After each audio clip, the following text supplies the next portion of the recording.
We need a response team. The Avengers Initiative was shut down. This isn't about the Avengers. These people may be isolated, unbalanced even, but I believe with the right push, they can be exactly what you need. War is won by sentiment, Director. No, it's won by soldiers.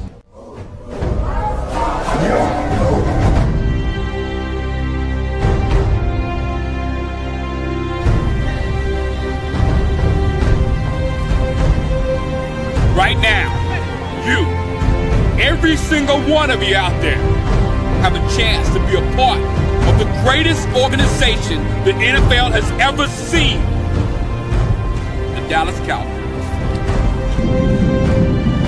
And you are fans of a championship football team. And what do? You blog.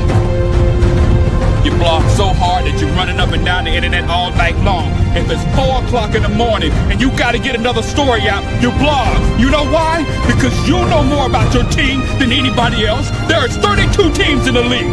32 teams. You expect them to know every team like you know yours? Wait, they don't. They don't. And how do you do this? You go to the Dallas Cowboys show, you get a blog, and you blog about the Cowboys. You blog all night long about the Cowboys.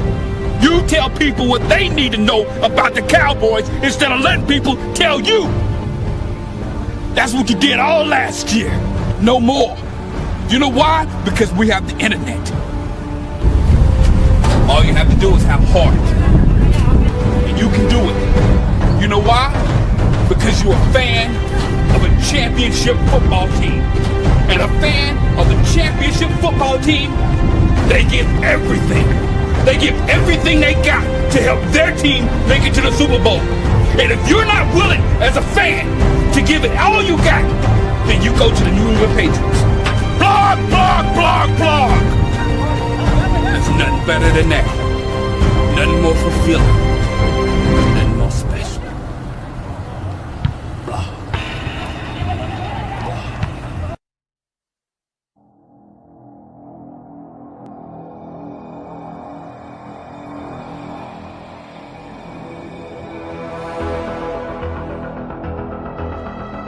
Man, oh man, bro. Something about that intro just gets me hyped, man. Salute to Shango. Can y'all hear when that joint on? Y'all can hear me?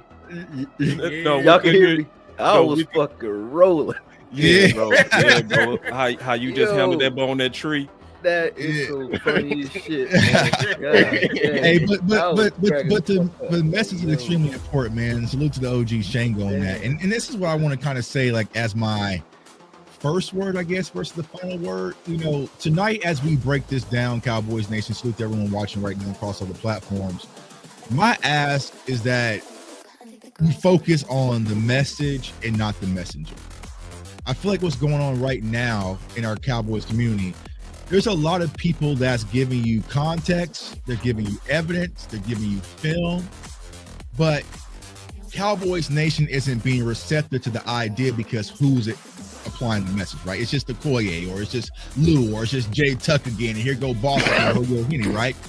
And what people are starting to follow is the title, but not the actual message, right? So if Brian Baldinger was to go on here and make the same presentation that Okoye made the other day for 2 to 3 hours, right? Cowboys fans, Cowboys Nations would have flocked to it, and it would have just became the gospel. But since it's Okoye, it's just Okoye, or what the new term is, these content creators, people turn a blind eye to the idea. So, you know, what I'm trying to tell you guys, man, there's a lot of work that goes into our community. Y'all know that, right? Y'all know, whether y'all follow me, Okoye, Henny, Luke, anybody, right, in our community, y'all know that we work and we show the research. So there's going to be people that's probably going to watch this show and try to dispute some of the things that we're saying. Cowboys Nation, you should demand the same from them, regardless of their title, that y'all demand from us. Show me the work. Don't tell me, show me. Can you show me what you're saying versus just tweet at me versus just write an article? We want to see the research and back up your work. So that's kind of my first opening statement as we start tonight's show and kick this off, man. Salute to Cowboys Nation. Let's turn up. Yes, indeed. And hey, man, on that note, I'm gonna be very transparent with everybody out there. I have called Mazi Smith everything under the sun except for a child of God. I have talked bad about Mazi Smith. You know, I said he ain't shit. I said he's a bust. But a couple months ago, I'm gonna keep it all the way 1,000 with y'all. A couple months ago, me and Boss did a film breakdown on Mazi Smith because we were just going through. Yep. You know, we looked trying to find DTs. Yeah, because we looked at Raekwon Davis. You know, I did a separate show. I looked at Isaiah Buggs. So, you know, we went out looking for some guys. So we started at home. You know, we had to see what we got to see what we got in the cover. We trying to make a stew. Got to see what ingredients at the crib, right? Mm-hmm. So we look, and listen. I'm not saying that Mazi Smith is an All-Pro. I'm not saying that he's even great. But what I am saying is, before I watched this film, I thought the Negro was a 2. You know what I'm saying? On a scale of 1 to 10, I thought he was a 2. Mm-hmm. I walked away feeling like he's an average starting defensive tackle. Like he's getting blamed for things that doesn't happen. I walked away feeling like he was a 5. I'm not saying that he's going to be a future Hall of Famer. You know, I'm not saying that, you know, he's Jordan Davis. I'm not saying that he's going to live up to the comparison to Jalen Carter that some of my fans try to make. But what I am saying to you is he's not as bad, you know, as I originally thought. And y'all know me. If I don't think much of you, I'm going to talk shit about you to the day I die. Yep. And I don't feel like talking that bad about Mazi Smith as I once did. Right. And that's just all real. Yeah. I'm partial to Mazi because Mazi's in them trenches, you feel me? And I feel like I voiced my whole content around the trenches because I'm going to be honest with y'all. The casual fan, the casual Cowboy fan, just don't understand the trenches at all, and it's okay. Your eyes are just trained to see the ball. That's right. My eyes are trained to see differently. So, funny enough, it is just like O-line. If you don't hear O-line name, that means he's doing good. If you hear his name, that means he's doing bad. Same thing with Mazi. Mazi's work can't be categorized in a box for the casual eye to see. There is no stat sheet for Mazi's impact. When I was trying to attack Cowboy Nation and help them understand this position group, because we're constantly throwing away this position group. We keep going through names, and we trying to find a quick fix when this position is far from a quick fix. Okay, and I was trying to train everyone to see that what Mazi do is the equivalent of a center in the NBA. He ain't just blocking shots. Sometimes he just deterring and making people think twice for coming into the rim. And that's what a good nose tackle is. You're not going to feel that. So I think Mazi's impact goes invisible to the naked eye, and there's a lot of people who want to just get rid of that and act like we can fix that with anything. It pisses me off when we just say, let's go get a D tackle, and we categorize 3 techs with 1 tech and act like it's the same damn thing. Do you know football? I have to question that because I'm going to tell you that right now. After seeing the film, I don't want to hear ish about no Perion Winfrey in that 1 tech. I don't want to hear ish about no Solomon Thomas in that 1 tech. Because I'm going to tell you right, they ain't playing with y'all like I said. These old linemen will put your ass in the dirt. Real talk. It's on you, Corey. Couple of interesting points, man. Like, first off, appreciate y'all having me. But secondly, man, I'm glad you brought up the comparisons between Mazi and Jalen Carter. Because that's part of the reason why I feel kind of I don't know, responsible for some of the shit that happens when it comes to Mazi Smith. Because I said myself when I broke down the film that Mazi Smith was the better overall defensive tackle. Overall defensive tackle for the Dallas Cowboys. And the reason I said it was because at the time we had Osa and we said, all right, he's a 3 tech. Obviously, we're not going to go out and get Jalen Carter. Obviously, we weren't high enough in the draft to get him. And Jalen Carter's what I said he was in the film, which was an Aaron Donald type of player, meaning a pass rusher. We didn't need a pass rusher. We needed somebody who can, like to your point, Lou, play center and create a presence in the middle of the field and help the linebackers do what they need to do, et cetera, et cetera, et cetera. That comparison, me saying that, made people think that Mazi Smith was going to come in here and be a pass rushing savant or some explosive player up the field or whatever they think he's supposed to be. The film that I did never spoke to him being that, and the film that I see today doesn't point to him needing to be that.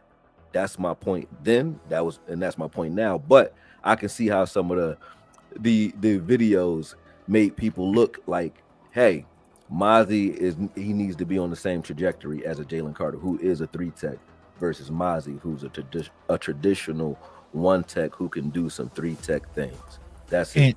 And if I could say something real quickly to that, a lot of people don't remember Okoye had that conversation. I remember having it with them, and also I think we had it too in the draft show. This was before Mazi and Jalen Carter was even drafted. They weren't even drafted. The Eagles or the Dallas Cowboys, right? So it was more about fit, right? Comparison. It was about fit. It was like not player. And I think, of course, right? We know how social media can get sometimes. It was about the best fit for the Dallas Cowboys. We need a big, nasty, physical 1-tech, right? We didn't need it, even though I would love to have Jalen Carter, you know what I'm saying? Yeah. But you know what I'm saying? But so I think a lot of people get that mixed in the wires, like it's a Cowboys Eagles thing, where we were talking about this way before even draft show. Because I remember me and Boss Box on the same story. You know what I'm saying? Because I was just like, I don't give a damn about the 1-tech. I'll take a 3-tech again, you know what I'm saying, and figure out where Jalen Carter to play. So I think that's what got lost in all this kind of shuffle, because Mazi was never supposed to be Jalen Carter. Right. And the year before that, I did Jordan Davis. I wanted him the year before that. So I had wanted a 1-tech for years at this point. I think Antoine Woods was like, I thought he was going to be something. He wasn't it. Then we had Hankins here for a second. I like Hankins as a 1-tech, but we needed more of that. So I looked at it as you said, a deterrent from the middle of the field. That's what we needed in the middle of the field, and that's what he is. Now, do you love him? You don't have to. I'm not saying you. I don't think you have to say he's a 5, 7, 10, whatever you want to say he is. Just don't take anything away from it. That's all. Look at what it is for what it is.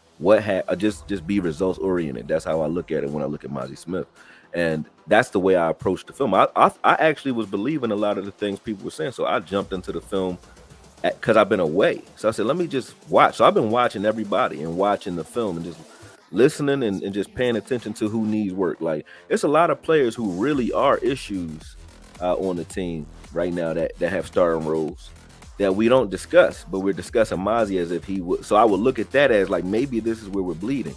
So that's where I looked first, and we're not bleeding there. You know what I'm saying? So that's when it was like, okay, I call BS on all the stuff I've been listening to, because I was believing it myself. So I hadn't even taken up for him because I'm like, ain't nothing to take up for, because I didn't think he did anything. And then a couple of weeks ago, I did a quick film, and then I did another one, and then I actually started seeing like what people were saying after the first preseason game, and I said, oh no, now y'all straight lying on the man's name, which is crazy. So let me go ahead. I ain't even gonna do no introduction, bro. I'm gonna just get to the point. Let's hit it off the top turnbuckle, going right back at you, Okoye. Mazi rumors, true or false? You mean as far as him being a bust? False. Yeah, just false. Definitely. Okay, elaborate, then we'll go around. So the way I looked at it was like this, right? He got drafted into Dan Quinn's regime. Dan Quinn didn't seem to really want a 1-tech. He wanted Mazi to be more of an upfield, penetrating guy, and he looked at him because you're strong and you're kind of lean. You're not fat. You're kind of lean. So let's shrink you down. I'm assuming that's why he shrunk him down to 290. I don't know, but Mazi's first year, he didn't look very good. So I get that sentiment of how that started, right? But when you look at what Zimmer did with him, Zimmer wanted him to be a 2-gapper, meaning he wanted him to clog the middle of the field, and he wanted him to open up gaps for those linebackers and keep them clean. You can see, and I did a 3-hour video showing it, like any game, multiple games for 3 hours, right? You can see Mazi's first move on multiple plays was reaching out forward. Like, he was reaching forward. He wasn't making any moves with his hands. He's just grabbing the inner collar of both linemen. Both of them would disengage to try to climb, or either one would disengage depending on where the linebacker was coloring, and they would try to climb to the second level. Mazi's still holding them while they're disengaged. They're not blocking him. They're trying to run towards the linebacker. Now, we will lord over guys like Demo and say, hey, Demo's balling. Demo ain't have to shed no damn blocks either. Why? Why is that, though? You know what I'm saying? Or we'll lord over Clark, who just had a good game, right? This weekend, Damone Clark. So we're like, okay, Damone Clark didn't have to shed a block on Saturday at all. He didn't have to shed a block because he was clean the entire game. Sanborn's clean most of the game. You know what I'm saying? So when I'm looking at that, I can't watch that and then say that Mazi Smith doesn't have an effect or impact on the game. And when you're doing that, to me, it's just, support it with film, and then I will believe you. I will change my tie. I'm not here to defend him if he's doing some bullshit on the film. I'm not. But show me that, and then we talk about that. Stop telling me how you feel. The second year, his second season was a solid season. The beginning of it, he was trying to learn the scheme, and you can see once he caught on, Mazi was playing fast into the ball, and I would watch it even while during last season when I wasn't making content. At the end of the year, I would watch a game and I would watch him make a play, and I'm like, because I'm looking for him. I'll watch him make a play. I wouldn't see nobody tweet nothing. I wouldn't see nobody say nothing. He'll make a play. I'm like, damn, ain't nobody. Y'all just missed. They just act like they don't see it. What you saying? Like, yeah, that's crazy. They ain't see. Ain't nobody saying nothing about that. But when he miss a play, it'll be on repeat. So or a 2-yard push. Literally just a 2-yard push. That's tilted. So when I saw that, I already knew that it was up for him. But I didn't know if he was just flashing because I wasn't watching the film enough. I didn't know if he was flashing or if this was like what he was doing. But once I started breaking down each game, it pissed me off. I was like, damn, that's crazy. Against teams that I thought he would look bad against, like the Eagles. Those are some of his better games. The Eagles, the Giants, Washington. Those are the top three, or top two of those are the top 3 rushing attacks in the league. And those were his best games. That's you know right. What I'm saying? That's so right. Like, what? That's crazy. Let me jump in, Rick. I'll be quick. Is Mazi rumors true or false? They false. And I'm gonna tell you, we falling for what happens with Cowboy Nation. Like, everybody's under a super critical lens when you are a player for the Dallas Cowboys. This is the only team where you can get 11 interceptions, but then the focus would be on a false report of you having 1,000 yards caught on you. That was always a lie on Diggs. That was always a lie. This is the team where you could have started off on a Hall of Fame level like Zeke was, and PFL still grades you as the 10th best back. So when you are literally like with the Cowboys, we got the ugliest, shiniest roach spotlight on our players, and Mazi is also falling victim of that. This is what I mean by that. Okoye brought out the fact, and I'm gonna show this again, that actually Mazi is having better production than Jordan Davis. If you look at where he's trending career-wise, he's trending higher than Jordan Davis. Do you see Philly shooting holes in Jordan Davis right now? No, but I also say to your point, Jordan Davis don't get on the field like that. Like the Philadelphia Eagles done kept a rotation of 5 defensive tackles out there, so you don't even be thinking about Jordan Davis. At one point they had Linval Joseph over there when he still had some juice. You know what I'm saying? They did a very good job of acquiring some veteran defensive tackles in there to even help with Jordan Davis' production, in his development. And I'll say this and then I'm gonna pass. I know you ready, Okoye, to jump in that real quick. This is the thing, Cowboy Nation. All of us knew going in that it take 3 years for any DT to develop. Why is Bus even a conversation within the first 2 years? Henny, me and you did the film breakdown. Henny, I know for a fact if somebody was a chump, if anybody would publicly put big holes in them, it would be you. Well, me and you came out of that film and we literally watched 16 games. We put 16 games on film in the public, bro. And I came out, I said, not only is Mazi not bad, he literally only struggled on doubles as a rookie. That was it. And his hustle was literally better than everybody almost on the whole squad. So I looked at year 1 and year 2, and I said, no, they lying on him, bro. That's what's happening, especially year 2. Because, see, I know Okoye is in the film war right now, but I'm siding with Okoye on that film because you know why? He showed the Philly film. Go look at the Philly film where they was trying to break the record with Saquon, and look just at Mazi. If you look just at Mazi and you say Mazi played bad, I'm going to look you right in your eye and say you're a liar.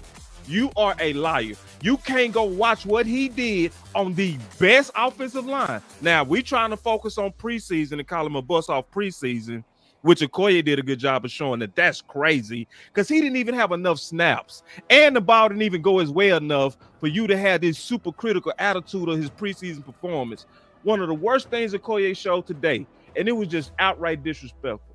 Okoye said, how many yards you think they had when Mazi was in the game? I just guessed. I said 30 because I knew to go low because I knew it was something stupid. I just guessed low as hell. He added it up. We making literally a crisis. And Okoye proved today by the film and the metrics 30 yards while in the game. But who are we talking about the most? Mazi. No, the rumors are false, bro. Well, what's the rumors we're disputing right now? The rumors of him being a bust, the rumors of him actually not being where he's supposed to be. If we being honest, Mazi is right where he's supposed to be career-wise, bro. The rumors of him being a cut. Now, let's talk about it all because I keep hearing it. Yeah, let's go through it. Let's go through it. I keep hearing that people want to make him a cut casualty because, like, you know, that Toia. You don't have no one take to be cutting Mazi Smith. First of all, everybody who keeps saying this, like, it's the same trigger word. That's why I went to Okoye Tech, but he don't have a get off. Everybody talking about get off and just ripping through and everything like that. Everybody just want to see just a big guy move up the field and just don't understand the game. They don't understand the development. They don't understand what Mazi is supposed to be doing. And they think everything, and shout out to Jay. Jay has been improving, but Jay is playing a little bit out of control because people don't understand that with the nose tackle position, them coming from college to the pros, there is a whole lot for them to learn. One, strength is the most important thing because they are not strong enough yet. These are all linemen coming in. They are much stronger than these D tackles because you're playing accountants and dentists and all that, man. It's gonna be all types of stuff. Then every move, you hitting a swim move, Jay, versus an Iowa, lineman. Yeah, you see, it didn't work on it. Willie Lampkin last week did it. You know what I'm saying? It's different. Then the field, they don't know when to come off. There's times I saw Jay in the game. He don't know when to rip off. Young fella, we are in the progression of the run. They come in, bouncing it off you, rip off. But everyone is just looking at the flashy things because Dexter Lawrence do it, because Quentin Williams do it. But they just look at highlights. They don't even know the proper development.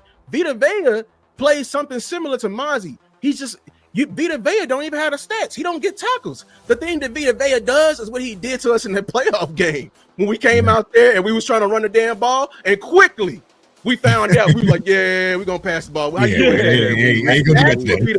dodged that. Yeah. We still should have ran the ball on the ball. So for me, it's a couple things, right? Like, so going back to what was said about Jordan Davis, right? I'm not the comparison that I put out there, right? It wasn't that Jordan Davis is playing worse than Mazi or bad. It's that everybody thinks and knows that Jordan Davis is playing fine, right? Right. Okay. So if Jordan Davis is playing fine with the same stats or similar stats with playing time anyway to Mazi, why are the Eagles defend Jordan Davis? They're ready to cut your head off. They'll defend Jordan Davis's role on the team, which is exactly what Mazi's role is on this team. You know what I'm saying? Mm-hmm. He's a wall that's supposed to clog up the middle of the field and divert attention away from your linebacker so that you can stop the run more effectively. If he's doing his job and you see Mazi doing a similar job, especially all of last season, pretty much just literally grabbing offensive linemen so they can't get to the second level, then why do we hate our version of that? Why do we hate ours and they lowered over theirs? You know what I'm saying? Yep. To the point where even when I just put them side by side, I had to say, like, y'all do know I'm not calling Jordan Davis trash. I did a breakdown on him the year before. I would have took him the year before, right? So the fact that I even put them side by side, they all start snapping, and it was just Twitter war, all crazy, right? Mm-hmm. But you see that, right? You see that. You know what I'm saying? We'll cannibalize our own, though. We hate ours. We don't even know we cannibalize our own. We do. Yeah. Quickly, too. And even when you talked a second ago, when you was talking about even Vita Vea, I'm never said, I'm not saying now that Mazi is on any other level other than his own. What I'm saying is his body of work, what he puts on the film, Can I work with that? Can a defensive coordinator take that and utilize it effectively to win games? Have I seen that? Yes. Has he done it consistently? Well, everybody say he hasn't done it consistently. Watch all of last season, because I have, right? And I'm not elite. I'm not an elitist. I don't think any of us are, right? But if I watch some shit and I've seen it, and I'm not gonna lie to you, and I'm showing it to you, and then I slow it down for you, then I blow it up for you, and I label it for you. Label it. Okay. Graphics. I'm not lying, or at least I'm looking. I might be even wrong by what I'm looking at. So guess what else I'll do? I'll go find the version of it that's supposed to be done right, because I ain't an NFL player, right? That's what everybody's gonna say. So go look at other players, your Jordan Davis's film. Go look at Dexter Lawrence's film. Look at film of one text that we would say do it at the elite level, and then say, okay, carbon copy that. And have you seen any plays? It don't got to be every game, but have you seen any plays from number 58 that resembles those plays? You could be in kindergarten and point that out. You know what I'm saying? So that's all I'm doing. We're not elite here. It's just I'm watching it. We all watch it. And if you watch it and you watch it honestly, you can't say that you don't see those plays being made. And then the thing that like I said, pissed me off is he started getting better towards the end of last season. Those Eagles games are between week 14 and week 18. That's the end of the year. Washington was week 17, something like that. That's the end of the year. For the entire end of the year, he was trending up. We're in preseason now. So how are you trending up and then you fall off a cliff after what? Right. 38 snaps. Right. Something like that. Right.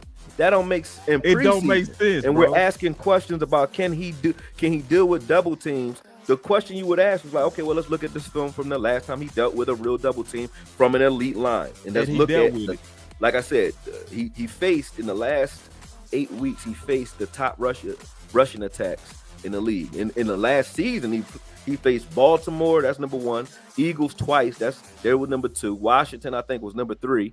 And you could keep going. I don't remember the entire list. I know we played the Lions; they was up there. But you can watch his body of work against all those teams, and then look at what's happening in the A gap and in the middle of the field. Where are the yards on the ground coming from? Are they coming from quarterbacks off the edges? And you're not talking about the fact that DeMarcus Lawrence can't set an edge or contain. Are you not talking about that? The fact that the quarterbacks can run right up the side of the field. Are we not talking about the fact that Hurts ran right through our $80 million man's gap during the first Eagles game in Week 14?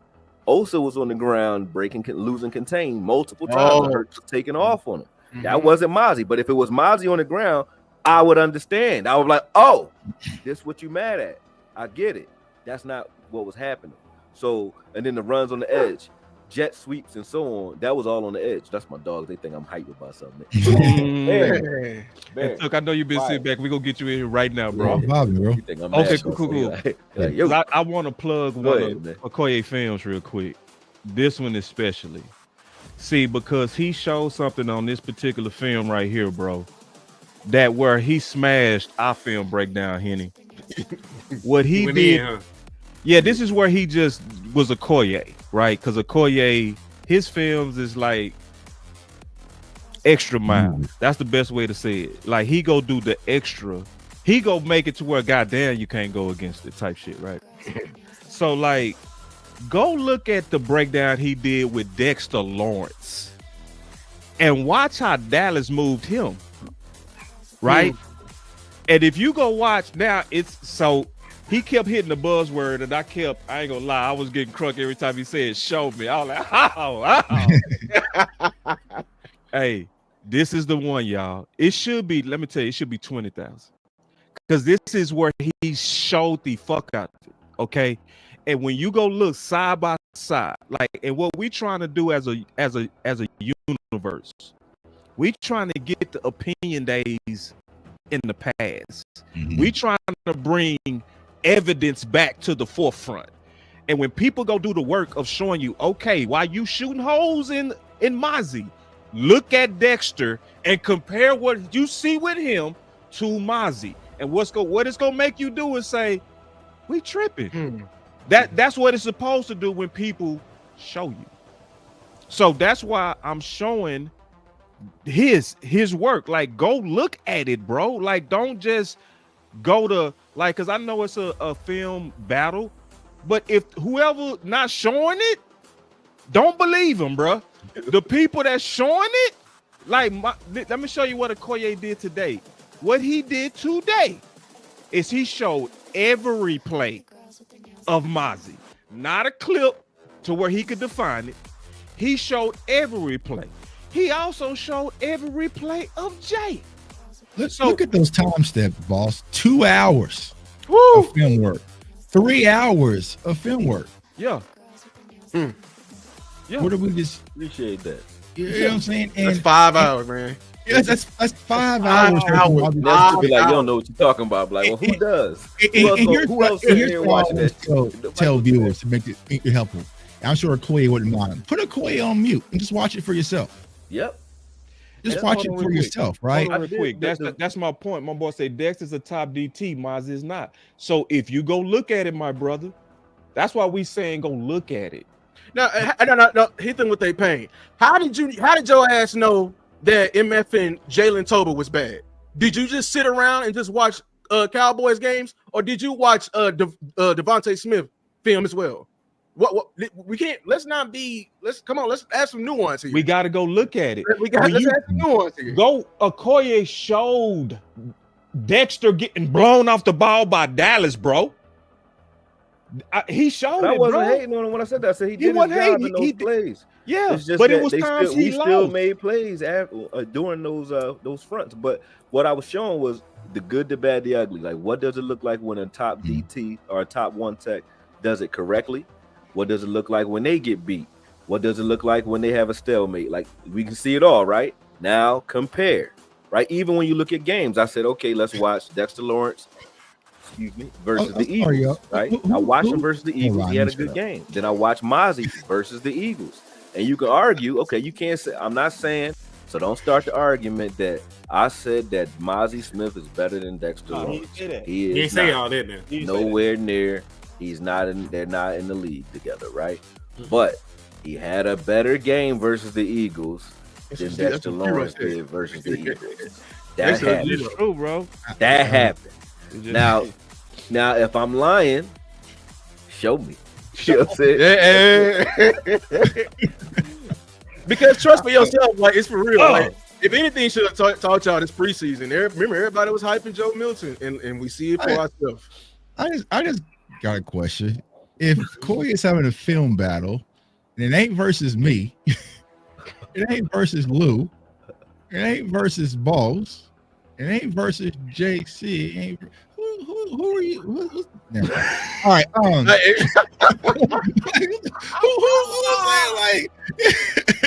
I mean, who the fuck is Koye battling film wise that can actually do it? If it ain't, you know what I'm saying? The people right. Anyways. All right, so answer the question. I don't care. Fuck them. Anyways, to answer the question, is Mazi a bust or not, right? And I feel like what has happened, it's been a few things. Improper expectation that was set on Mazi just being it was a first round pick. Perfect. What people have to understand is the context of that conversation. Mike McCarthy did not want Mazi. Dan Quinn did not want Mazi. Therefore, the coaching staff didn't have a plan for Mazi when he was drafted by the front office and Will McClay. Okay. So they bring him in anyways. And so what happens is Dan Quinn tries to mold Mazi into what fits his scheme, but that is not what makes Mazi Smith the first round pick that they ended up drafting for. Mazi is a physical specimen that can play with strength. He can anchor in and just move people. That's it, right? Upfield, rip moves, swim moves, spin moves, toss all that away, right? Mazi is just a physical force. And so it didn't work out his rookie season under Dan Quinn.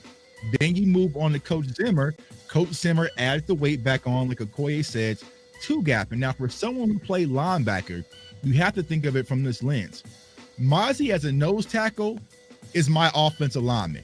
Just keep those big ass Lou's off of me, bro, so I can flow down and make plays. That's all Mazi's job is, and there's no stat sheet that's going to show it. You are not going to be at Buffalo Wild Wings thinking, oh my God, do you see Mazi take on them double? It's not. It's not going to be part of the game. So you're going to sit back and feel like Mazi ain't do nothing, but then you're going to look up and see Overshown had 15, 16 tackles, or say Maris is balling, or Eric Kendricks, he's a dog, right? But you're not taking on the consideration who was keeping these linebackers clean so they could flow in traffic. It was Mazi. Now, does Mazi have some things to work on as far as consistency? Yeah, absolutely.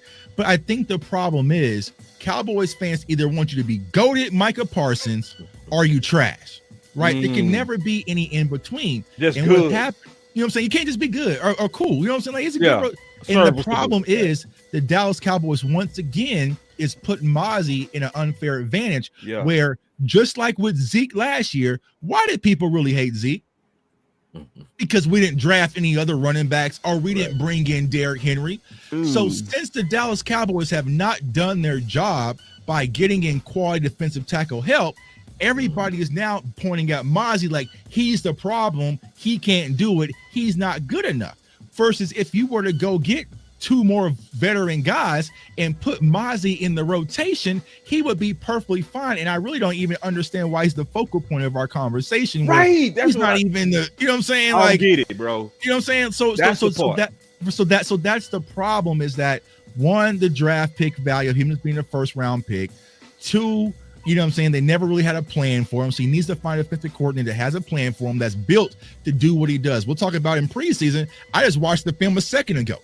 He playing a whole bunch of 3-tech, bro. That's not you. You know what I'm saying? You know what I'm saying? You mirror stepping, going lateral, bro. That's not you. So, you know what I'm saying? So I'm just like, all right, bro. But so it's like, so it's those things that really comes into play when it comes to Mazi Smith. And I think we're just shooting the kid because now it's who can we sink our teeth into, right? That's right. He Diggs ain't playing. Mike is sitting out. Well, Mazi. And what happens is, just like last year when everyone thought Micah Parsons was the biggest POS on the planet, people just start to build these zombies, and nobody ever just says, you know what? Let me just see for myself. You guys can go to NFLplus.com. It's $20 a month, and you can watch all the film you want. All day long. You know what I'm saying? $20. You know what I'm saying? $20. And inform your own opinion. Like I said, it's not just because of Koye's saying or I'm saying it. Mute us. I did a film session last year on Mazi, and it was just like, well, that's just one game. I'm just saying he's taking steps in the right direction. It's incremental steps. But there's still some consistency issues. There's still some technique issues. But all we're trying to say is we shouldn't cut him, or we should get rid of him, or he's a bust. He's doing his job, but it was never going to be a sexy, splashy pick. That's why people kind of got bored with it. You know what I'm saying? It's just like, even with the offensive lineman, y'all don't know how to properly grade an offensive lineman unless you see a pancake block. You know what I'm saying? You're not seeing, oh, you know, Tyler Booker didn't get reached and he got his helmet across on this play that allowed us to get to this outside. Like, you're not watching all that, or how he flowed on the pin and pull. Like, that's too in depth, right? Unless you're really watching the film. It's the same thing with Mazi. Just a simple thing of taking on two people to block him and let Overshown flow or Shamar James or whoever it is and make a play. That means Mazi has done his job. So I just think that people need to kind of relax a little bit and set proper expectations. If Mazi was a 4th round pick, 5th round pick, we're talking about something completely different right now. Totally. But since he's a 1st round pick for the Dallas Cowboys, I don't even know what the expectations to be for a 1st round nose tackle. He's never going to be, I don't give a damn if you get him down to 280. He's never going to be a 3-tech. You're not going to sit back and say, oh, Mazi had 3 sacks this game or live in the backfield. That's not going to be his game. It's to be big, tough, physical, and strong, and set the anchor in the middle for your off or defensive lineman to flow. And here's the crazy part. It's the same thing for Jay. The same exact expectation. You're not going to see Jay Toia light up no stat sheet, make no super splash plays. It might be one every now and then, right? But he's just supposed to be big, physical, dominant, and protect the linebackers. And I think a lot of people are just getting this Mazi thing mixed up. I'm not saying he's the greatest thing and he was a slam dunk pick or Hall of Fame or any of that, right? but he's definitely deserves a spot to be on his team in rotation. You can't have him out there playing 50 snaps a game. He had low gas mileage coming out of Michigan in the first place, out of college, right? You need extra layers with them, and the Cowboys are doing the service, because when we think about our run defense and stopping the run, now everyone's just thinking it's Mazi's job. Mazi got to be the solution for it, or if not, or else. You know what I'm saying? So I just think that's the problem when it comes to Mazi Smith. But doing a film battle with Koye is probably not smart. You know what I'm saying? I will battle him anyway. He would. You know what I'm saying? I will. No, man, Koye got everybody here will. Everybody here would though. Like, listen, graphics we meet each other in the arena here, bro. And circling, you know. And I will face him. That's the thing. Like, oh yeah. If we, I might take an L, but I'm gonna meet him in the arena. I might get my ass whooped, but I'm a box. The same thing that's happening with Mazi Smith right now is the exact same thing we went through with Terrence Steele, right? There was this narrative, and I fell for it too. I fell for the narrative of Terrence Steele was not better than Lyle Collins. I came on to bang with Boss, and Boss just played the film and sat there. And as I was watching the film play, unedited, I said, "Oh, okay." Well, you know what I'm saying? I said, "Well, you know what I'm saying?" But I still like, you know what I'm saying? So let the film do the talking. That's why they said the eye in the sky does not lie. You can't hide from the film, bro. Yeah. It shows every little nasty detail about your game. Just like when you were going through the film on Lyle, and you were like, Lyle's laboring on that knee. When you slowed it down, I said, damn, he is favorite. I was like, so that's the benefit of doing the work that we do. And showing up to the arena. Like, and I took L's from you. I took L's from Okoye. Like, Okoye gave me a couple of black eyes. Just but that point though, that point that you're making, so because somebody asks, why we responding to AOC in the first place, right? That's the point. We all, when we do film and when we say things, it has an impact on the entire community, sometimes even with players, right? Right. So if you're saying something that now I'm starting to see people starting to make reaction videos to, and it's a falsehood about a player that's not only put up good work in the last season, but headed into his third season, which is a make or break season. Even to me, I think he need to show us more this season too. I'm not against the people who think that. Right. It's just that while he's going into it, why am I cutting his legs out when his last body of work was good? Right. So I'm like, okay, and now I know I can already assume, just like anybody else, when you get a new offensive coordinator, what's the first thing they say about your quarterback? It's going to take them a little bit to adjust. They got to get used to each other, right? Because he's asking for something different than the last offensive coordinator was. We'll understand that. It's going to take this defense a little bit. Even last year when Zimmer was here, we said it's going to take them a little bit to adjust because Zimmer's asking for something different than what Quinn was asking, right? All right, and then it took them to mid-year before everybody started gelling and flowing, right? So we're in preseason and Mazi's adjusting to his new role with a new defensive coordinator.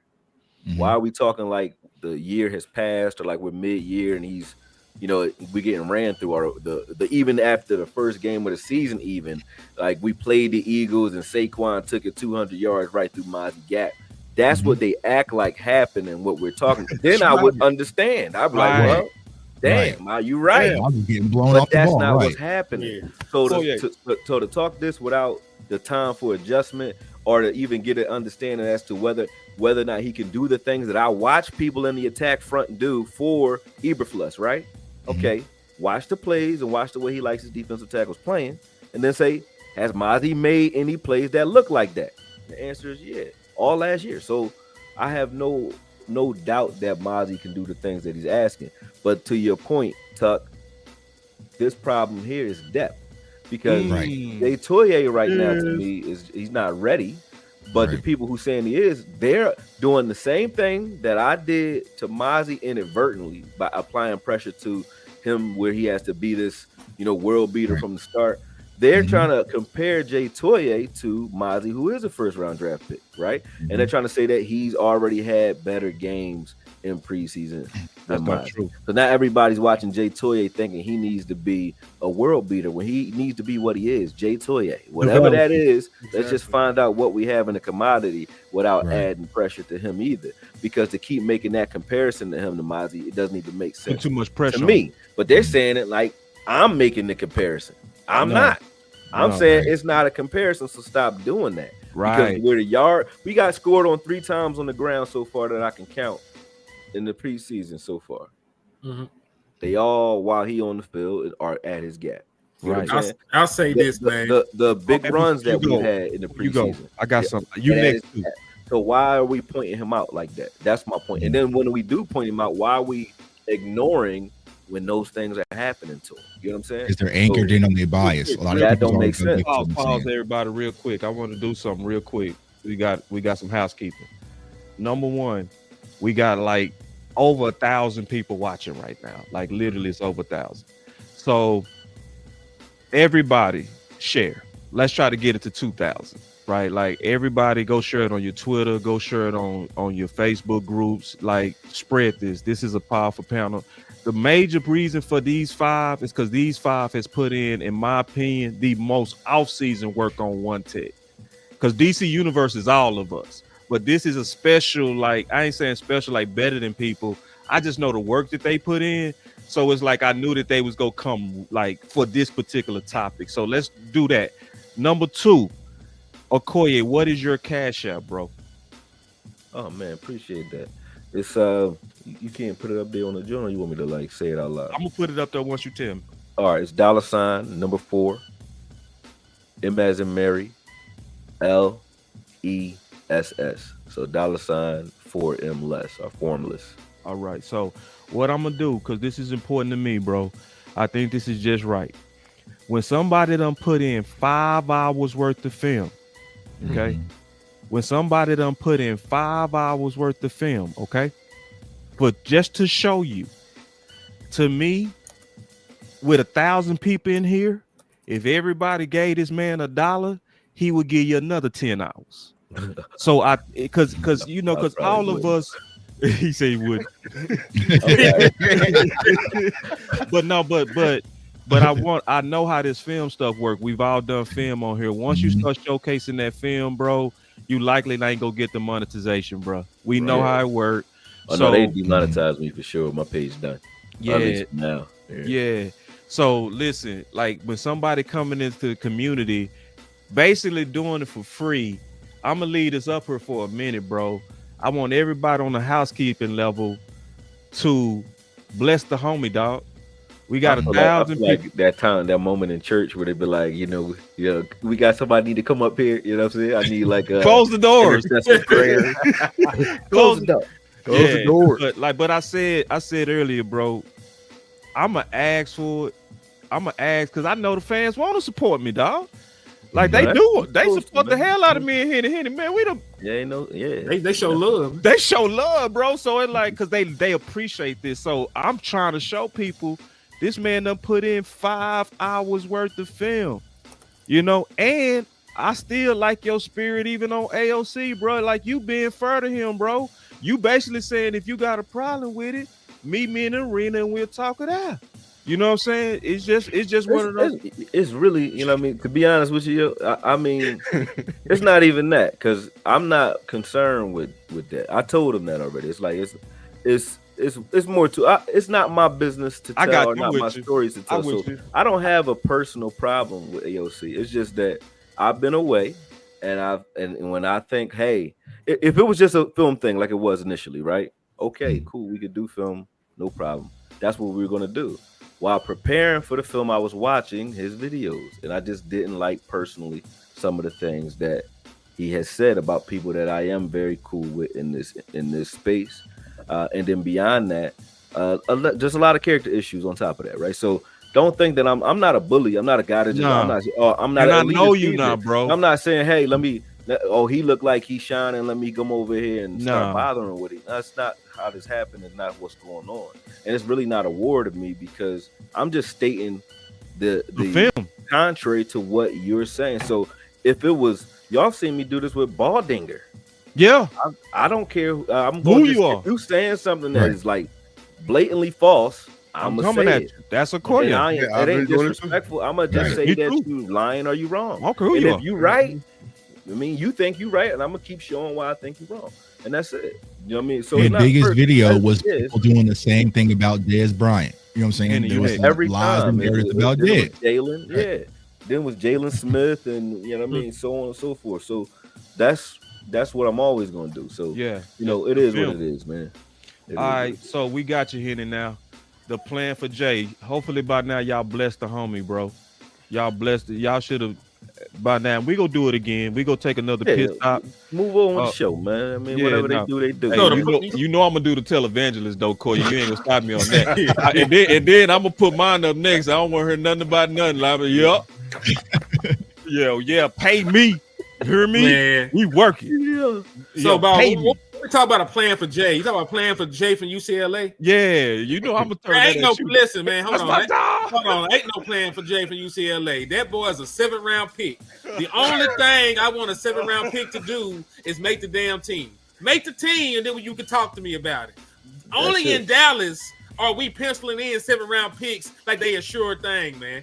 And listen, y'all not even happy on the return of investment with Mazi Smith, and he was a 1st-round pick. So, and he actually played at a Power 5 school, you know, coming out of there. Yeah. So what is Jay gonna do? And he done barely played NFL talent. And listen, they talk about Jay like he out here doing something. He was your lowest graded player on the field the first preseason game. They gave that nigga a 20. A 20. If you get a 20 on anything in life, you fail. So I don't want to talk about no Jay, man. Make the team, dog. Yeah. Listen, goddamn. I ain't trying to talk about no. Hold on, man. I ain't trying to talk about no damn Jay. Y'all should have gave him the mic a long time ago. I know. Y'all ain't talking about Jay. For real though. Listen, I want a nigga better than Mazi Smith. You talking about some Jay? That don't even sound like Mazi Smith is cool. I told y'all he was a 5. I ain't over here kissing the man. Listen, I ain't over here kissing his big black ass. I ain't trying to love on him. I want folks. I do like that folks ain't happy with Mazi Smith. Cause I want them to be pushing in something better. Go out there and get you a better one take out there. Right now, they want a new foe. They want a new foe. Close the door. Listen. You can't cut. Honestly, the way that your roster is set up, Jay got to make the team because you ain't got no fucking body. You ain't trying to play like Lou was saying, and Lou almost had an aneurysm. I had to almost fly out there and check on my brother. But they playing 3 techs at 1 tech. You got Oaks, listen, I know that Oaks is swole. That Negro he play at 2. He play at 275. He play at 275. They want a 275-pound man to consistently win a physical wrestling match against 320 and 330-pound individuals. That shit ain't gonna work. It just ain't gonna happen, dog. So all I'm saying, man, is the Dallas Cowboys lose the same damn way they always lose. They always talk about Dak Prescott, right? Did you know the Dallas Cowboys, there were 31 teams that have made the playoffs since 2016. The Dallas Cowboys have the 27th ranked defense out of 31 teams that made the postseason from 2016 till now. You are giving up on average 150 plus yards on the ground, and you're averaging over 30 points surrender. A lot of that shit is explosives because you can't stop the run, and they eating your ass up in the backfield off the play action. So guess what? I know it ain't all on the 1 tech. It takes, it takes edge by your edge defenders. It take this, it take that. But when you moving Negroes against their will out of the A gap and the B gap, and you can consistently get 8-9 yards and play ahead of the sticks, you're not gonna win many games like that, man. So it's cool. Like I said, I look at Mazi like a 5. You know what I'm saying? I look at Mazi like a motherfucking me 5. I need at least somebody else in here that's an 8, because we can jump these niggas. You ain't gotta be strong. What Jameis Winston said. What Jameis Winston said. He said, I'm strong. Well, Mazi need a big homie, man. He ain't ready to be the OG. He ain't put that kind of work in. Get Mazi his own big homie, man, and we're gonna go out there and do something.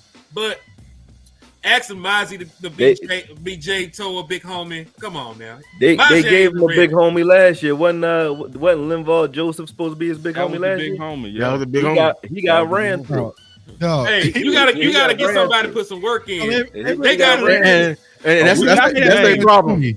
That's their problem. That's the role been kind of homie. That's their problem. That's their problem. They always want to go cheap in his position group. That's why We got some names Now, coming Hankins, too. We gonna if they talk. would have just kept Hankins, we wouldn't be talking We right got some now. names coming. Oh, Hey, man, really speak get on that man a 20 grade though, bro. Get him a 20. Yeah, Hankins 20. would have been it, man. 20. Hey, real quick, I do got a plan for Jay. Help Jay. Help, yeah. Just Help help on Got my a Jay. team. plan for Jay, red shirt Jay, and go Thank sign you. somebody that can Yeah, play. and that's what I mean by help Jay. You feel What me? Like happened if you, to Fahoko? He left too, didn't he? All these dudes is gone. Man. yeah, he gone. Yeah, He yeah. gone. He gone. But that's what I'm saying. We'll draft the dude, be excited about him, and he ain't never played. We are the problem, Okoye. We are the problem. They ain't gonna play. We are the problem. There's 2 backups in the preseason right now, so he's not gonna play. And if he do play, it's gonna be a problem initially. I think. Yeah, me too. Initially, Watching on film yep. right now, if you're watching, if you're preparing for Jay Toia and you're an opposing Run at offense, him. Run at you're him. gonna watch what's happening in preseason right now. And you go right And at him. that's Right at him. when he in the game. They already know to do it now. They So did it with the they- Ravens. Exactly, and they just did it with the Ravens. They did it with the Rams. So when he in the game, they go and target 93. Yep. Especially in the second half, because he can't. His conditioning is still bad. That's We're why not even talking about his condition. I'm talking about first half too, bro. It was the whole Rams game Boy, he got and the Ravens the game. It's Rams. not the The second half. We're And not I talking feel about like his second get half. off good until you get tired. Oh no, he He got tired. skills. He got skills, but he's not strong enough at the point of attack right Nah, now. And they, he's not. and He's he's not. a rookie. He's His a effort rookie. was way better though. Everybody Game talking two, about his but still quickness. not enough. Quickness, 7th though. round rookie. Quickness Come on, though, right? Quickness though, right? He's Get off. quick. He got quick hands. Right. strong. Rip in. That's what everybody be saying. Yeah. Get off. Yeah. Good. But that ain't That's enough. good, but they It's not still enough. abusing him. Yeah. And He you gotta definitely- ask yourself that question again. If I'm wrong, why when Mazi in the game? Why don't we see them just running that Mazi gap? They didn't. Why don't you just run at him? Right. If he ain't shit, Like they did Jay. run at him then. Right. all second They half. run away from him when he in the game. Right. Run at him the whole game. Well, they Right. run at Jay the whole game. He not lying. They don't Deterrent. run they run the edges with Mazi in the game. Now you can say, well, you know, they don't respect Mazi. That's just what they happen to call at the time. But it's a hell of a coincidence if you watch the second half of last season and watch where teams are running and what's happening, and then ask me where the yards are actually being gained. Are they being gained through the A gap, the B gap, or are they being gained C to outside? Which one? Real quick, 2 more questions, and we done with one tech. Mhm. All right. Is it too late for one tech help? Hell no. Oh, I'm Absolutely not. Absolutely Well, we talking about Jerry Jones, so let somebody break a leg, knock on wood. sorry. You ain't Yo, gonna get another one. I'll say this, man, because there's too many options for the Dallas Cowboys for us to say that it's too late. Will it take some time for some of the veteran one techs that have been sitting around collecting dust to get acclimated? Sure. They ain't been through training camp. They ain't did nothing. They've been drinking a little bit of beer. They got wives at home. They've been cooking good. They're gonna take a little bit of time to get into shape. It's damn near to the point you might want to sign you a UFL dude that got NFL experience. We Because talking about a just 'cause team they done played. that spent an entire season almost without a linebacker on the team. Yeah. Boy, It's the we're same talking about team. the same team that played a safety at linebacker. You see what I'm saying? So you think they're about to go get what No, we need? hey, listen. I said it ain't too we late. asked the I don't question, think was it's it too too late late? either. We just don't trust them to do the right thing. Because we Oh, they're got not gonna Hankins do at it. the That's trade why I'm just deadline. going about what's going to happen. That's like saying, like, I grew up without Christmas a long time. Like, Hankins. I don't like to get my hopes We up got because- Hankins at the trade like, deadline last time, man. I think it depends on if we get Kabluki, bro. Like, Yeah, man, we got the perfect schedule for it too. When right, did we sign- got when did the sign Jordan Kabluki Phillips schedule, last bro. year? We got Like the me and Kabluki Tuck schedule. talked about this behind the scenes, bro. One of the things that might help us, bro, is seeing Philly game 1. Like for real, bro. Like putting that shit on film. A team that go right at your weaknesses on the front. So like the thing that make Dallas do things, like we'll come out there with receiver by committee until we see that. Then we'll say, all right, go get Amari. So like I think it's too late for them street one text though. That's over. The I'm just street saying, work takes over. their only option is when they start talking to Dave about this Micah contract, man. You might have to bring in Christian Wilkins, man. You might gotta bring it.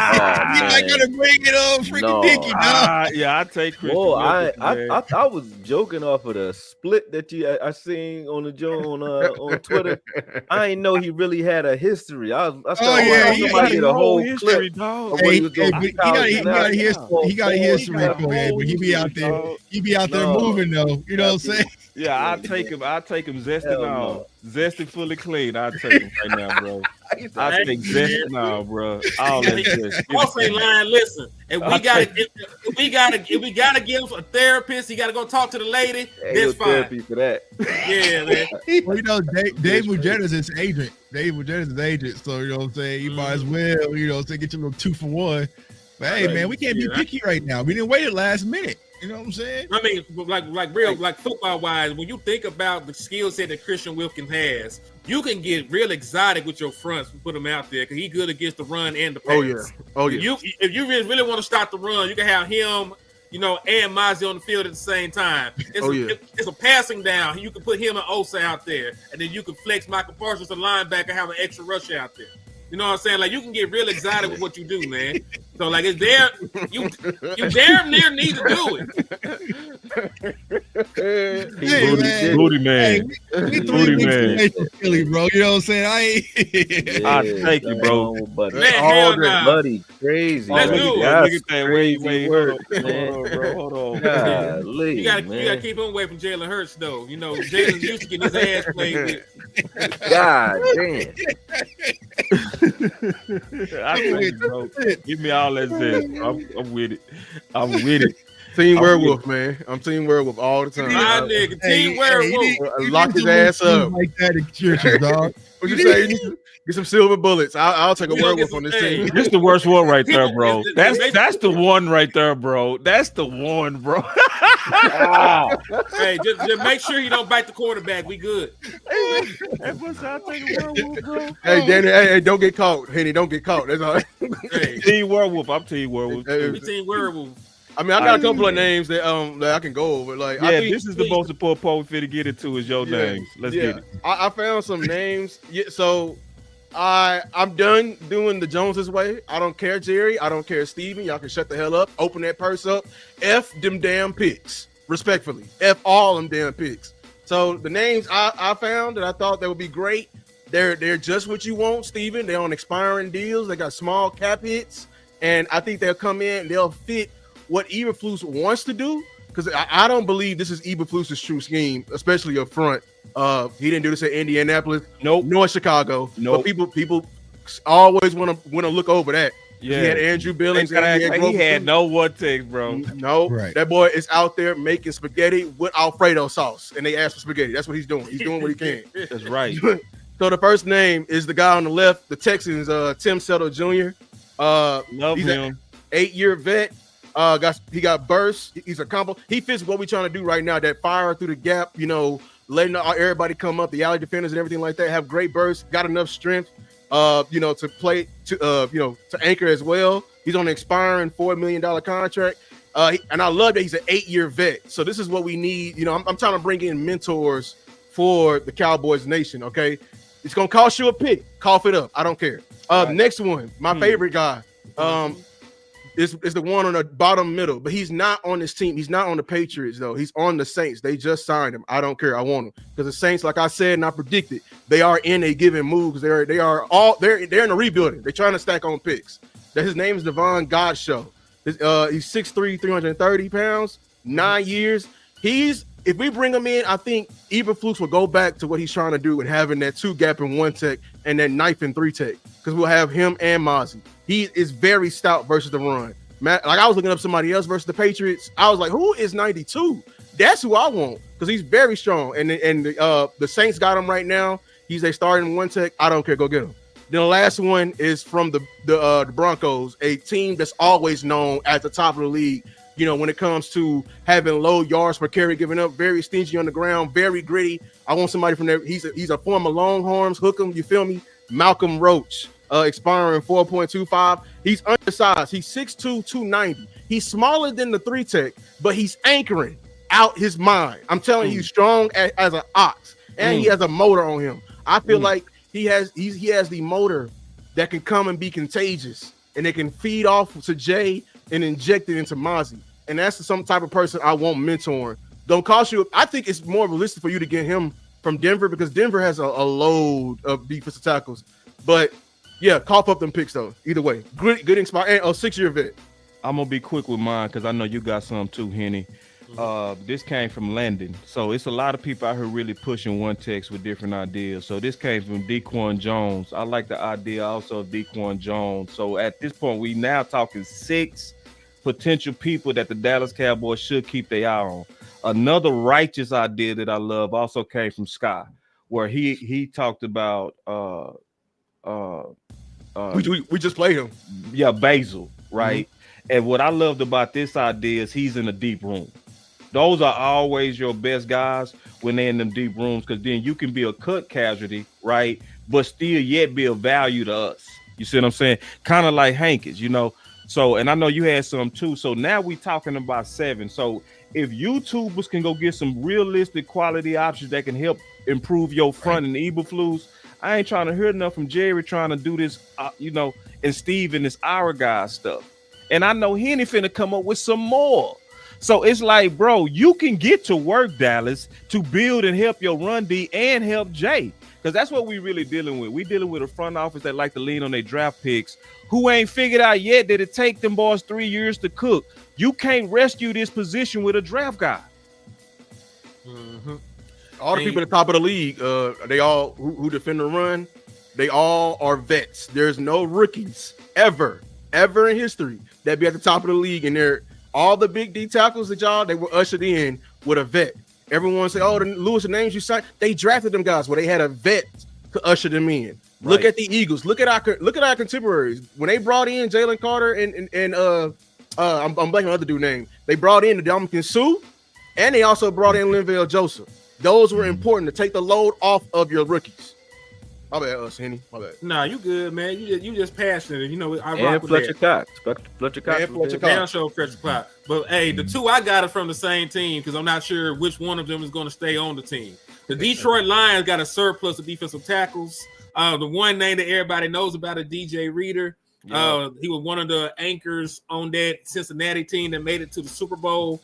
One of the best run defenders in the National Football League, and he might actually end up being a cut down casualty because they just spent a first round pick on a one tech. So Broderick Martin is the other one that's in competition. He's a 6'5", 330-pound, I believe, nose tackle. He's still very fairly young, has been up and down, but you know he has more game experience than all the other one techs on our damn team.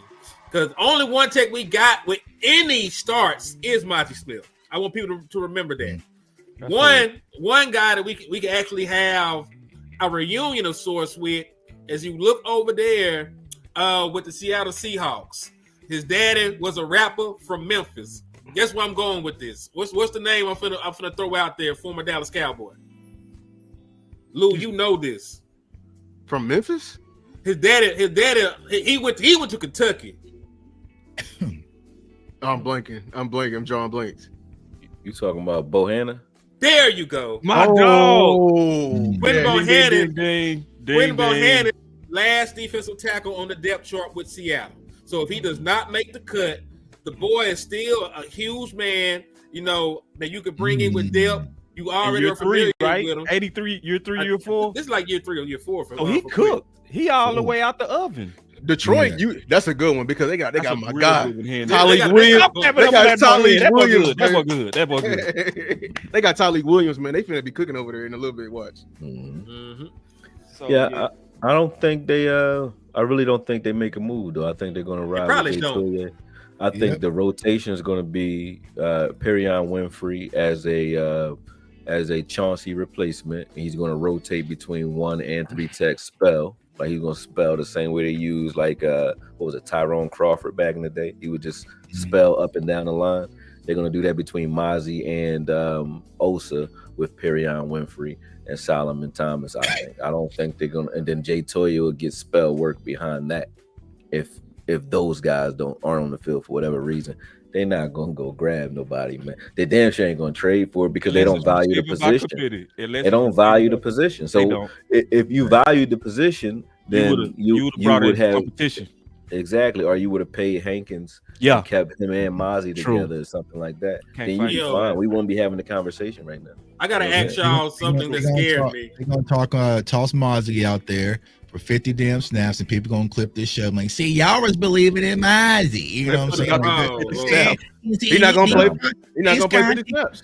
Yeah, they don't toss him out there. But another name I was thinking about, you could possibly reunite. It's got one. You could possibly go to Chicago and try to get Andrew Billings out of there because I think he's on last year's deal.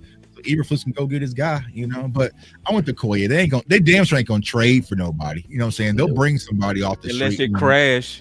Right. They're doing here's the other thing for everybody that's talking crazy. It's like, listen, what plays in Dallas? Y'all know what plays in Dallas. What plays in Dallas? Somebody give me an answer. Y'all know who plays? Our guys.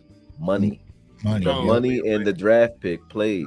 We want an LVE going. He played. Right. Why? Because they needed to justify that draft pick. They said he's gonna play because over Bobby Wagner, which is without a neck. Played without a neck. Yeah, without a neck. Without a neck is crazy. But hey, over Bobby Wagner. That's crazy. But hey, let me float this out there to and y'all. Bobby's still playing. I heard this. I don't know how true it is. Somebody is saying they're being coy. Somebody is saying they got Solomon Thomas penciled in as a starting one tech, and that's why his ass ain't played. If that's the case, we are F in the A. I'm gonna let you know right now. If Solomon Thomas is going to be a small one tech or upfield penetrating one tech, like Jay Ratliff back in the day, that 290. I don't even think Solomon Thomas is 290 though, is he? Solomon Thomas little. Yeah, he seems smaller than that. He seemed like he looked like a defensive end, really, but he's playing. Billy gonna show it. Yeah, but if they, I mean, I like Solomon Thomas. I like they got him. Hell no, they got to list at 295. They ain't no way. I don't think he's that big, but even if he is, it could be done if you're attacking the A gap a certain way. Because like I said, Phillips did it with Jay Ratliff, so it can happen. Do I think it'll hold up? I don't, but. If they did that, it wouldn't be the craziest thing. A zone team gonna kill our ass. A zone running team like Philly gonna kill our ass because Jay be doing it now. See, people be love. This is what get annoyed by me with that get off bullshit. Half the time when Gate fire off and all like that, he gets shooted all the way out his damn gap, and the A gap be 3 miles long. It should have a sign from the damn tackle to the damn center that says a damn mile because that's how big it be after you. Ooh, get off because his ass be in the other C gap. I really do not like this scheme. This is a conversation for another day. You talking about Eberflus? I don't like what they doing with the win, especially in the goal line, in the goal line. Yeah, I can write that out. I want to see this. Well, what about that stand that they just made right in the first quarter? I mean, I think they were two gapping. They were two gapping then. Yeah, I just hate when he has them firing in one gap when they have one. Yeah, see, that's the one thing we can't figure out. What is the scheme? Like what is? Well, it's a multiple. It's mixed. It is mixed. And he is, but it's an attacking. It's really an attacking 4-3. When you watch the way the fronts are, it's like they use their linebackers, sort of like you acknowledged earlier, like running backs, because the front line will attack or slant to the left, and the linebackers are like cutting off their hip depending on what they're reading in front of them. So it's like he is attacking and crisscrossing and doing a bunch of different stuff because he'll get caught. Eberflus will get caught in he'll slant away from let's say the front side of the play and he'll get countered. But it'll look like the guys got beat or they didn't do their job when really he called them to crash left or crash right, and they'll do it and get caught at just proper timing from the opposite OC. You know what I mean? They'll get caught and just in the zone. They'll be bouncing. But when they're guessing correctly, those are like those plays. Those are those tackles for loss when they guess correctly. High risk, high reward style of defense. Yeah, but I like it though. You'll also get hit. He hitting you with so much stuff on the back end too. Like I really like the fact that he'll keep showing you the same shit, and he'll let you. He also he'll bait you. Sort of like he'll keep you thinking that he's doing one thing when he's not. Like he'll give you the middle of the field where the linebacker will be ISO'd on the wide receiver, right? And he'll make you attack that because obviously you're going to attack that. So you start thinking that the middle of the field is open, just like we started thinking. Even the commentators started thinking that the outside said, "Why are they playing so far off? Like he's just retarded or something. He don't know what to do, right?" And then right after that, the next series, they They'll sat be on all that, right? And they then got he a got big a big six. six off of it. Yeah, Because he's getting you comfortable. So I'm letting you just throw those out there because you get comfortable throwing out there. You're going to keep calling these plays to the outside. And then he counters it after he shows you what he wants you to do. So I like the fact that he does that because that's the only, well, it's not the only, but one of the few coordinators outside of Vic Fangio that I see that plays around like that, like just Shell or 3-card Monty with his secondary is Spagnolia, man. And I wanted something like that here. And I think that Eberflus is a little more vanilla than that, but it's the reverse. Like he'll show you something vanilla, but he's doing a bunch of craziness behind it. You know what I mean? Whereas Spags will show you craziness, but it's really something basic. I mean, I am missing the Micah effect. Like I'm missing the Micah effect. Yeah. I'm finna say, man, because I was like, damn, bro, you gonna just let Koye whip your ass like that, bro? And we just the defense, the performance that the defense just put up, though. No, hold Lou. You know I gotta do that, you the bro. question real quick. Hold up. Yeah. You don't like the defense, the defensive performance that they just put up in the first half of the Ravens game? It was good. I just hate it. I don't like the one gap. My issue is when they one gapping in the goal line. I really hate that because every time, like Damone Clark or Shamar James, they mess got like 2 gap go. They'll go under a gap. Like a zone team is gonna kill us because people be getting a moment. I see 2 people in one gap, we killed. We killed every time. Did you see the play with Sam Williams? I think it was like a 3rd and short or something like that. But Sam Williams ran all the way around the line of scrimmage. He just abandoned his gap. Man, exactly. And Leofold tripped him up. Leofold tripped him, but I'm like, damn, if Leofold don't trip him, that's a touchdown. That's crazy. That was crazy. I ain't gonna lie, Sanborn. You about to say it? On his run fits, he's a little slow. It's a little slow in his run fit. Yeah. Sanborn? Yeah. You mean physically slow, or you slow? Yeah. No. I'm talking about. I thought you were talking about slow up. No, where he's supposed to be, but it's just that it's like you should be on the tackle right there. Yeah. And they take it all day to get. But he make plays though. I like Sanborn though. Yeah, he in the right you place. gonna like it. I'll take a person in the right place over fast and dumb. And then right. And then shout out to Eberflus too. My credit to him. Yeah. Shout out to Eberflus because you can clearly see the better linebacker play, bro. Anybody that can get Clark, who's been struggling with diagnosing to actually. He made me like Clark for a day. Right. Like for real. Like. And Mark James, shout out to Eberflus for that, bro. And we got off of one tech. We'll get back on and get out of here, bro.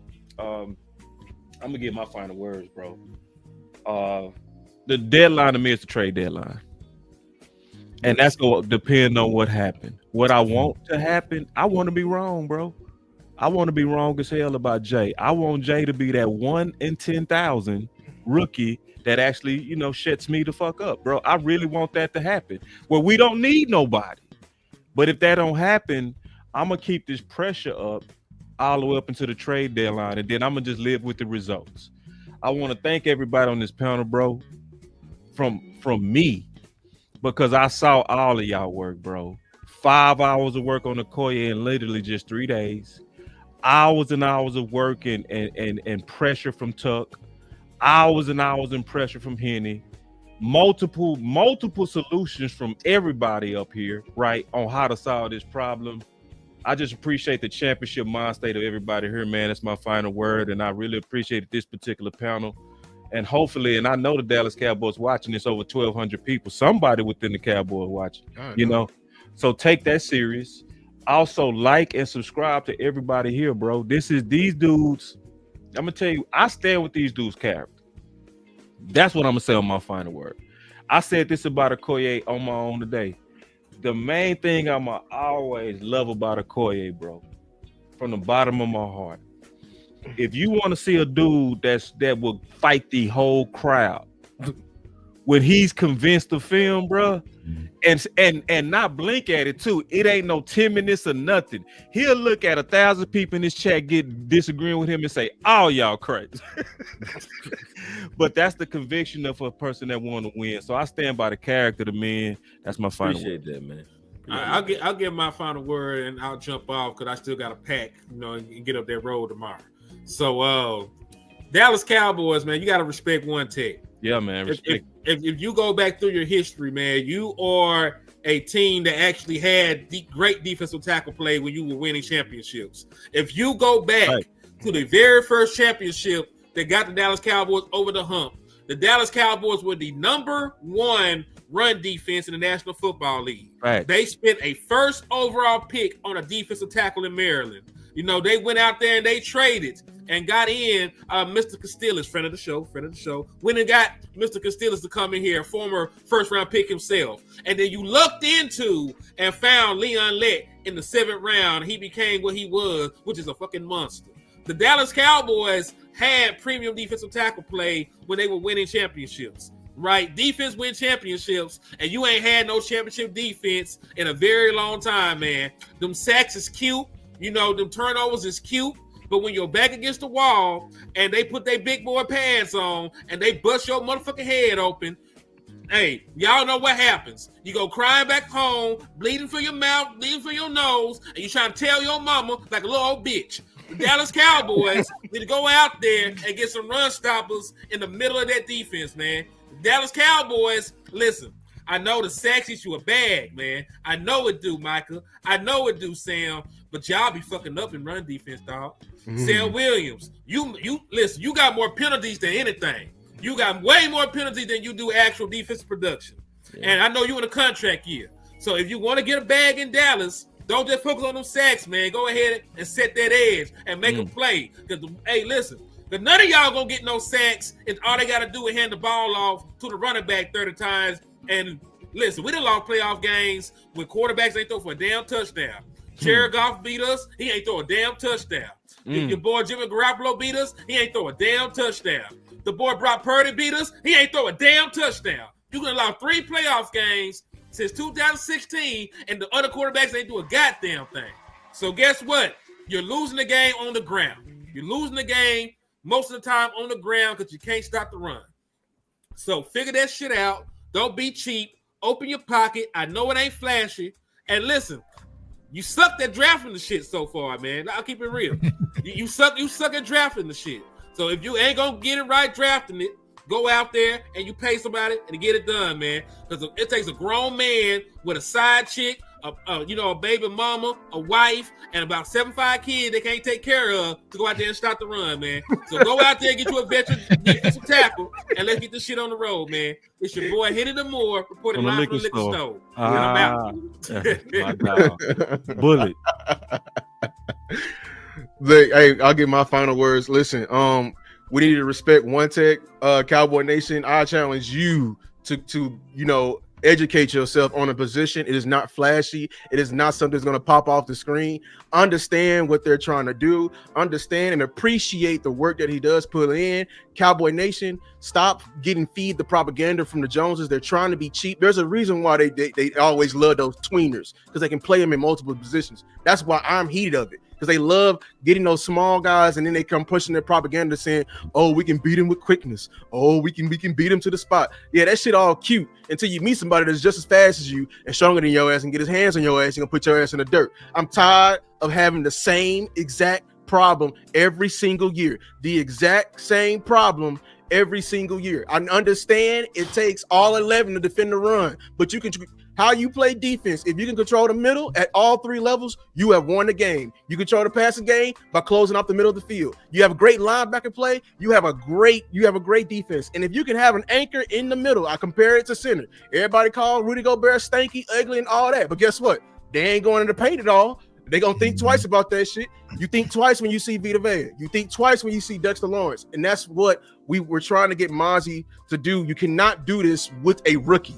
You cannot do this for the rookie. We are protecting the rookie from y'all. All y'all who are quick to move off from fucking Mazi, y'all trying to hurry up and get your hands on Jay, and Jay is not ready, and you're going to continue this cycle of us never ending and fixing this. I've made a whole show a while back showing you the numbers that I found from ChatGPT, because they're going to do it, but all the top run defenses of the past 5 years in terms of yards per carry, bump that rush yards, it's all about yards per carry. All of them have vets None of them have rookies. We are the only team that keep doing the same shit over and over again. And y'all want to get up here and blame the one man instead of them two MFers sitting up in a damn box acting like they know how to play some fucking football. It pissed me off just thinking about it. They do the same shit every day. You want to fix the passing game? Go draft Micah. You want to fix the pass offense? Go draft CD. They think they can solve every fucking problem with a draft pick. The one thing you can't do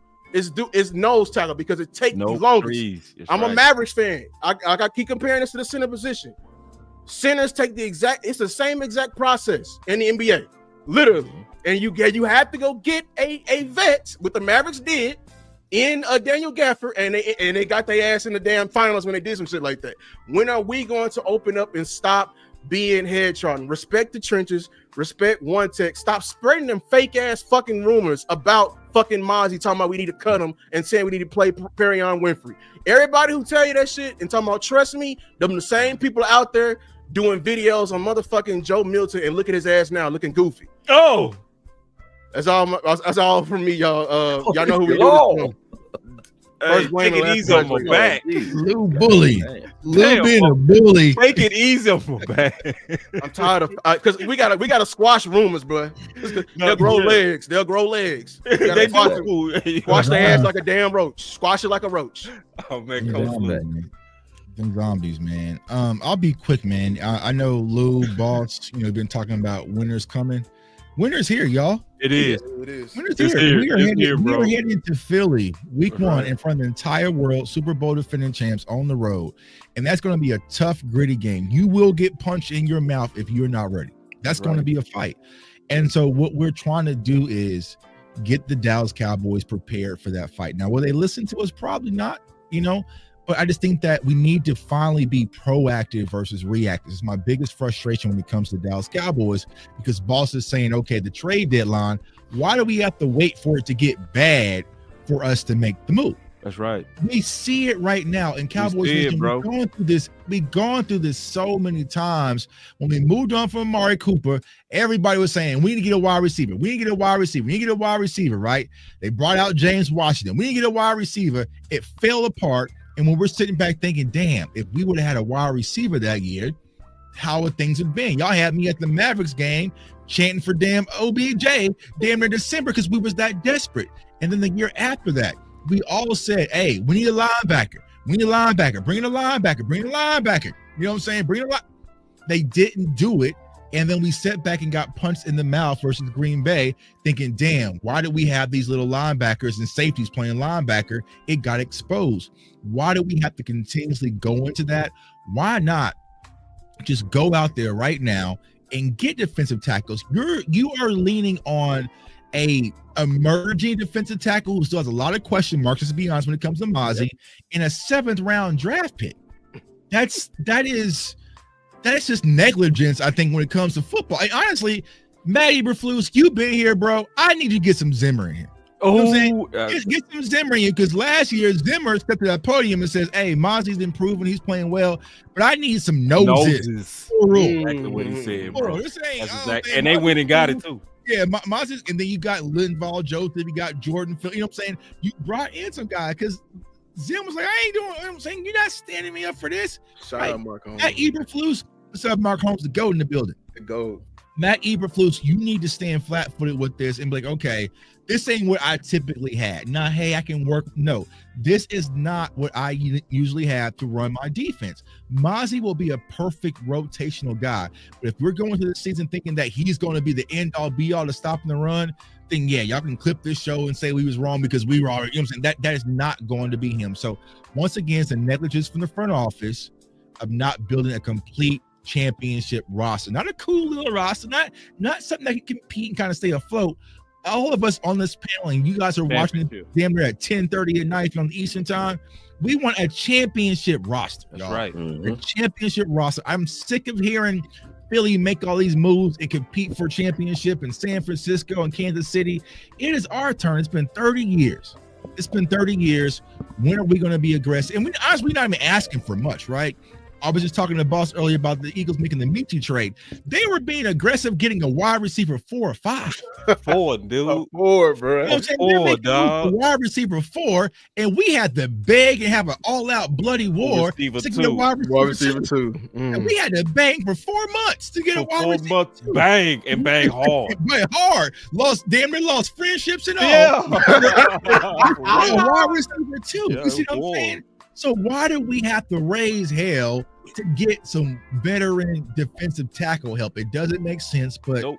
I think they're going to run out Solomon Thomas, Perry on Winfrey, who I do like. They're going to toss them out there, and then everybody will sit back and blame Mazi for being the reason why Saquon went for 150 and 3 touchdowns. So That's Cowboys what's picks, like I said, facts over emotions. I don't want to hear what you feel like or what you think.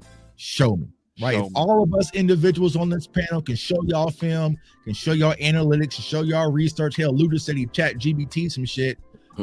Ask the same for other people as well, because just talking on the camera and the microphone, it don't move much for me. Salute to everybody out there. And yes, man, that was me on the nightcap with Man, talk about that real quick, bro. No, talk about that before you go. You got to talk about nightcap, bro. That just shout out to Shay and Ocho, man, for shouting me out on nightcap, man. But it kind of shows that's dope as shit, man. that we doing, man. We actually grinding, and people notice. People take work That's at what we do. Take notice, bro. When you do it the right way.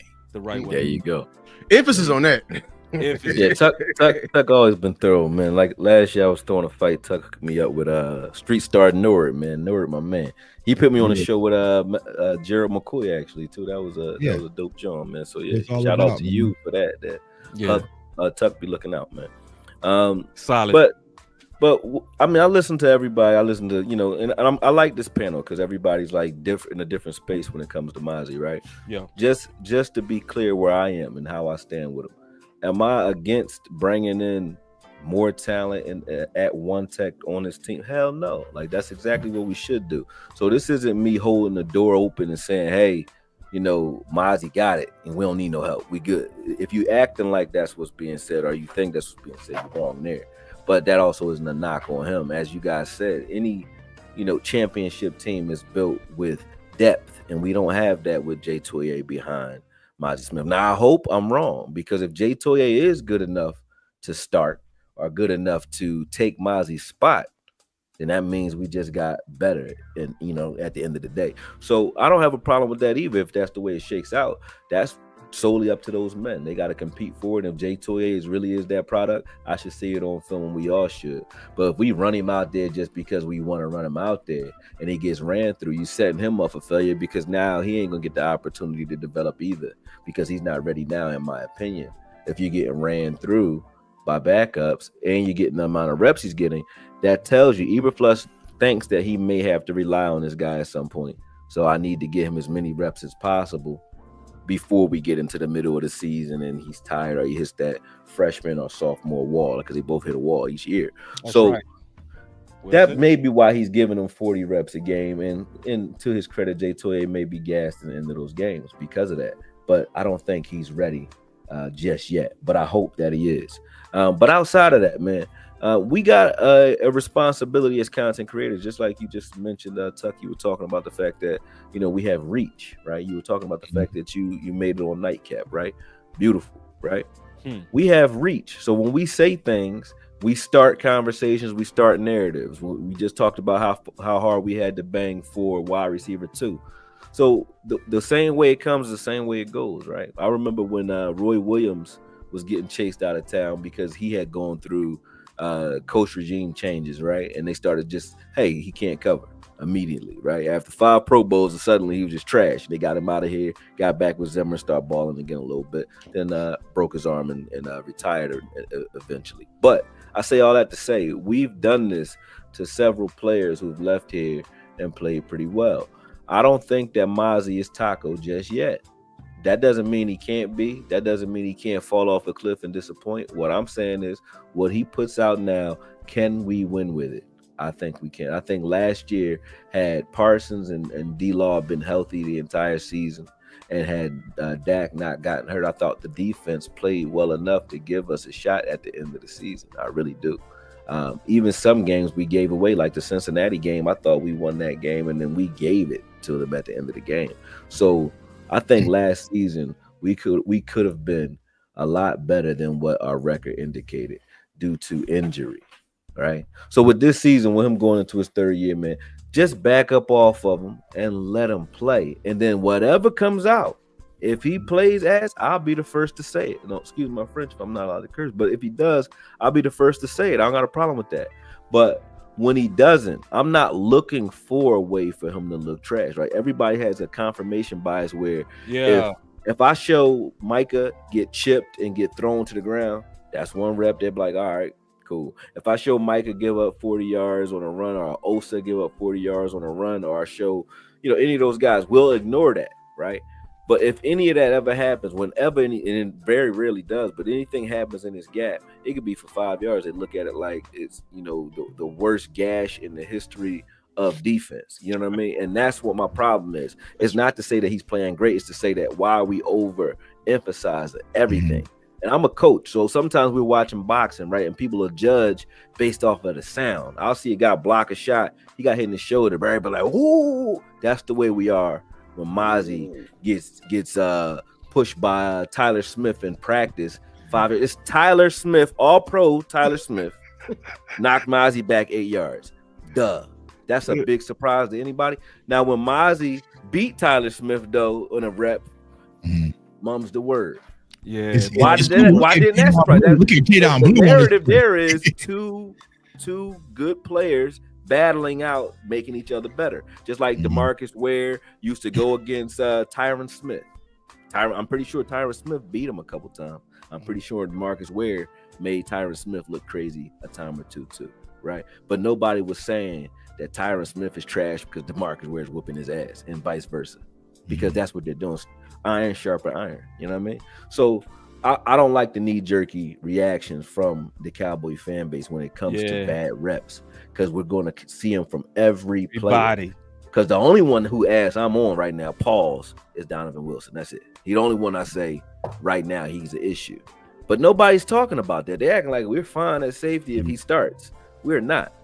So to act like we're going in there with a problem with Mazi, but nobody's talking about what we're seeing from 6 is crazy to me.